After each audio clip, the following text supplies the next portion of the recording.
On a moonless night, deep in the shadows of a forgotten rural town, there stood an abandoned house that no one dared approach after sunset. Locals whispered about it, the way its silhouette seemed to shift, how its windows flickered with lights that couldn't possibly be lit. They called it the Wraith House, and legend said the spirits inside never rested. Years ago, the house belonged to the Hargrove family. One fateful winter, they vanished without a trace, leaving their dinner cold on the table, candles burning down to pools of wax, and a single bloody handprint smeared on the staircase wall. Since then, everyone who tried to enter suffered inexplicable misfortunes, strange illnesses, terrifying nightmares, or worse, they simply disappeared. Elena was a skeptic.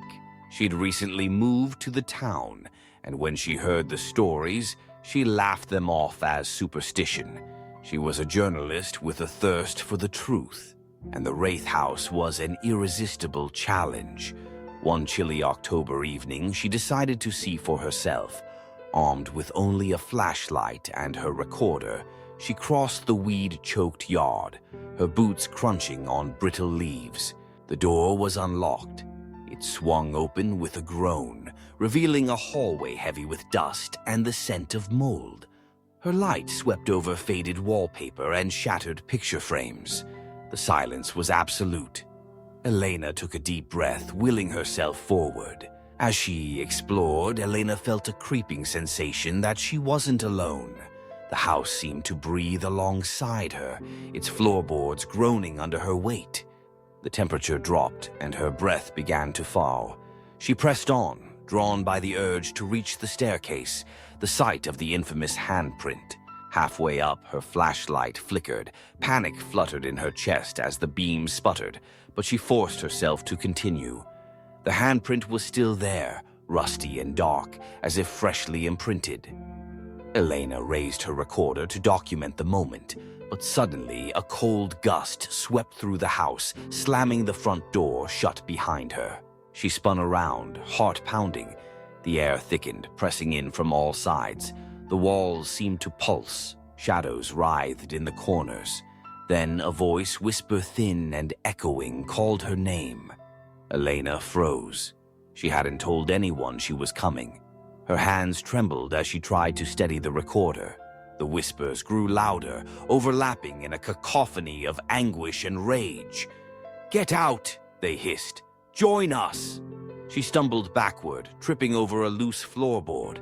As she fell, her flashlight rolled away, its beam illuminating a pair of pale, glistening eyes at the end of the hallway. A figure emerged, translucent and shuddering, its mouth stretched wide in a silent scream. Behind it, more shapes materialized, the lost Hargroves, faces twisted in torment, their eyes pleading, their hands reaching out. Elena scrambled to her feet, but the spirits surged forward, their icy fingers brushing her skin, flooding her mind with terror and grief. Desperate, she bolted for the door, but the house fought back. Doors slammed, windows shattered, furniture toppled in her path. Elena screamed, her voice swallowed by the howling wind that now tore through the house. She could feel them behind her, cold hands clutching, pulling, the weight of centuries of sorrow dragging her down. With a final burst of strength, Elena hurled herself through the doorway, crashing onto the wet grass outside. The house fell silent. She looked back, breathless, heart pounding, and saw the faces of the Hargroves watching from the windows, their eyes following her as she fled. No one believed her story. But Elena never returned to the Wraith House.